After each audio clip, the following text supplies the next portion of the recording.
Hello बच्चों, let's read the question.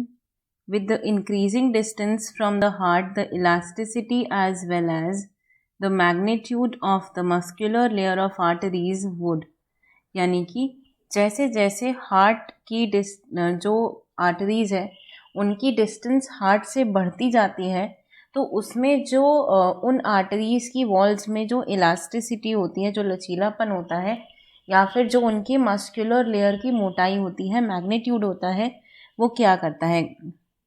Decrease करता है यानी घटता है, या कांस्टेंट रहता है, या फिर स्लाइटली डिक्रीज करता है, या इंक्रीज करता है। तो देखिए यहाँ पे की कॉन्सेप्ट क्या हो जाएगा? Arteries emerging from heart.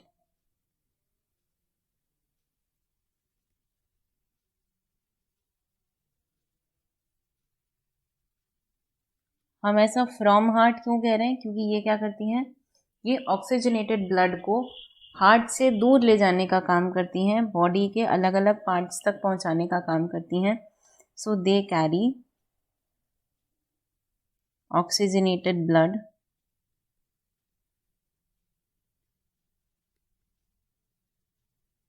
blood to various body parts.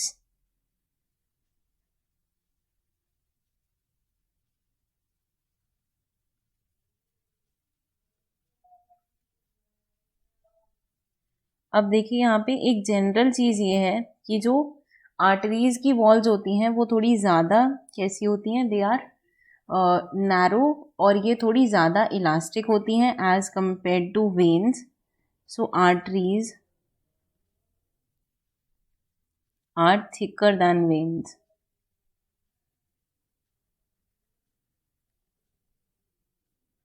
ऐसा क्यों? ताकि ये जो ब्लड फ्लो के प्रेशर को मेंटेन कर सकें, उन्हें बियर कर सकें. अदरवाइज अगर ये पतली होंगी तो क्या होगा? ये ब्लड के प्रेशर से फट भी सकती हैं. तो arteries are thicker than veins due to, या हम कह सकते हैं for handling high blood pressure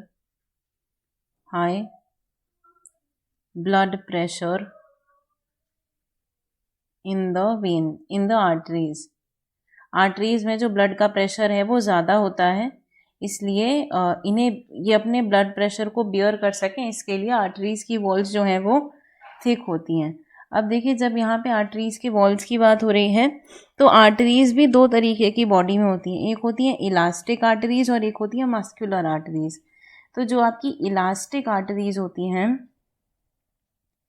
elastic arteries ये वो होती हैं which are close to heart, और दूसरी होती हैं मस्कुलर आर्टरीज.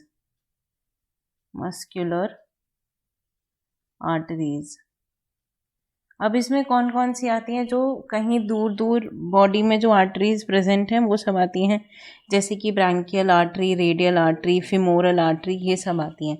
जो आपकी इलास्टिक आर्टरीज होती हैं जो हार्ट के नियर होती हैं, यानी कि एओर्टा और पल्मोनरी आर्टरीज, इनमें क्या होता है? दे कंटेन मोर इलास्टिक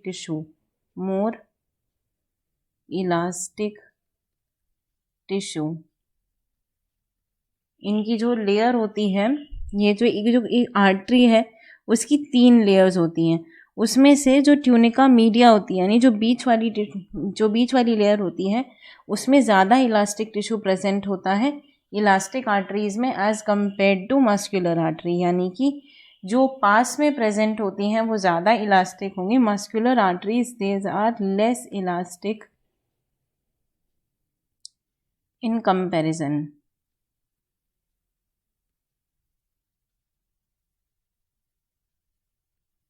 यानी कि मस्कुलर आर्टरीज जो दूर वाली हैं वो कम इलास्टिक होती हैं, और उनका जो मैग्नीट्यूड होगा यानी जो विड्थ होगी वो भी लेस होगी इन कंपैरिजन. ऐसा नहीं कि कोई बहुत कम होगी, वेन से ज़्यादा होगी, लेकिन इलास्टिक आर्टरीज से, यानी कि हार्ट के पास वाली आर्टरीज से कम होगा, तो मैग्नीट्यूड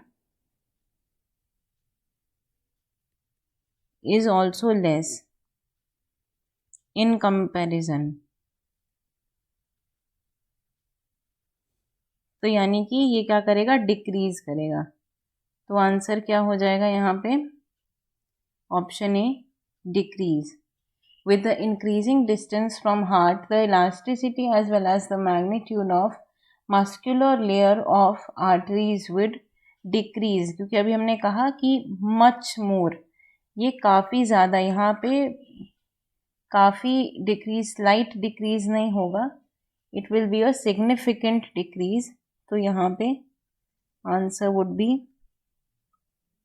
ऑप्शन ए। क्योंकि जब बहुत दूर दूर, आप ऐसे भी समझ सकते हैं कि जब काफ़ी दूर दूर जाएगा तो ब्लड का फ्लो उतना ज़्यादा नहीं होगा। अब इलास्टिक आर्टरीज जो हैं, जो पास वाली हैं, उनमें ज़्यादा इलास्टिसिटी होना इसलिए ज़रूरी है ताकि एक जो रिलेटिवली कांस्टेंट प्रेशर ग्रेडियंट है, जो कि हार्ट के कांस्टेंट पंपिंग एक्शन की वजह से जनरेट हो रहा है, उसको वो रेजिस्ट कर सकें या उसके लिए वो कोप अप कर सकें। तो आंसर क्या हो जाएगा, option A. I hope you understood it well. Best of luck.